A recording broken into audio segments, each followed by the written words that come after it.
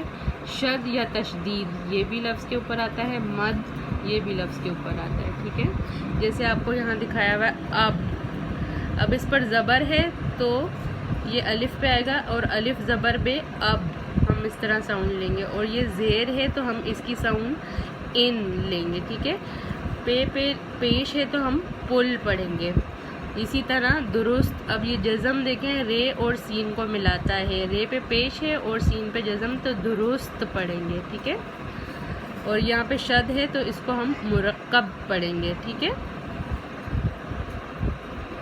اب یہ دیکھیں اس پہ زبر ہے حد، اس پہ زیر ہے تو اس کو کن پڑھیں گے. اس پہ پیش ہے تو اس کو سر پڑھیں گے. اگر اسی پہ زبر آ گیا تو اس کو سر پڑھیں گے، اور اسی کے نیچے زیر آ گیا تو اس کو سر پڑھیں گے. ٹھیک ہے، صبح، مشقت، کل، دل، چپ، قبر، ترقی. ٹھیک ہے، یہ آپ کو اس میں نظر آ رہا ہوگا کہ زیر زبر اور پیش میں پڑھتے وقت کیا ڈفرینس ہوتا ہے. سب کے، سن، سب، مدت. اب ہے مد کی شکل اس طرح ہوتی ہے، اور الف کی آواز دیتا ہے، اور الف کے اوپر لکھا جاتا ہے، جیسے آنا، آگ، آلہ، آس. اب اگر ان پہ مد نہیں ہوگا تو اس کو ہم انا پڑھیں گے. ٹھیک ہے، آگ، اگ پڑھیں گے. آلہ تو اس کی ساؤنڈ الگ ہوگی، آس کی بھی الگ ہوگی. ٹھیک ہے، لیکن اگر اس پہ مد آ جاتا ہے اس کو ہم الف کو ہم جیسے 2 دفعہ ساؤنڈ لیتے ہیں نا، اس طرح پڑھیں گے. آنا، آگ، آلہ، آس. ٹھیک ہے، اب ہے تنوین. تنوین دو زبر اکٹھے ہوں تو اسے تنوین کہتے ہیں. ٹھیک ہے، اور یہی نیچے آ جائیں تو 2 زیر کے لائیں گے. ایک الٹا پیش، ایک الٹا پیش، ایک سیدھا پیش. ٹھیک ہے، اس کو بھی اس طرح لکھا جاتا ہے. ان کی آواز دیتے ہیں تقریباً، جیسے ہم اب اس میں یہاں پہ بتایا گیا کہ اس کا استعمال کیسے ہوتا ہے. اب جیسے اس کے نیچے، اس کے اوپر 2 زبر ہے تو ہم اس کو پڑھتے ہیں تقریباً. مثلاً، شمالاً. ٹھیک ہے، نسلاً بعد نسل، مشارن الیہ. ٹھیک ہے، اب ہے زبر اور الف کا فرق. حل، حال. اب زبر میں ہم حل پڑھیں گے اور الف کے ساتھ ہم حال پڑھیں گے. اس کو تھوڑا لمبا کر لیتے ہیں ساؤنڈ کو. ٹھیک ہے، پیش اور واو کا فرق. پیش ہے سنا، اور جب واو آ جاتا ہے تو وہ سونا بن جاتا ہے یا سونا بن جاتا ہے. ٹھیک ہے،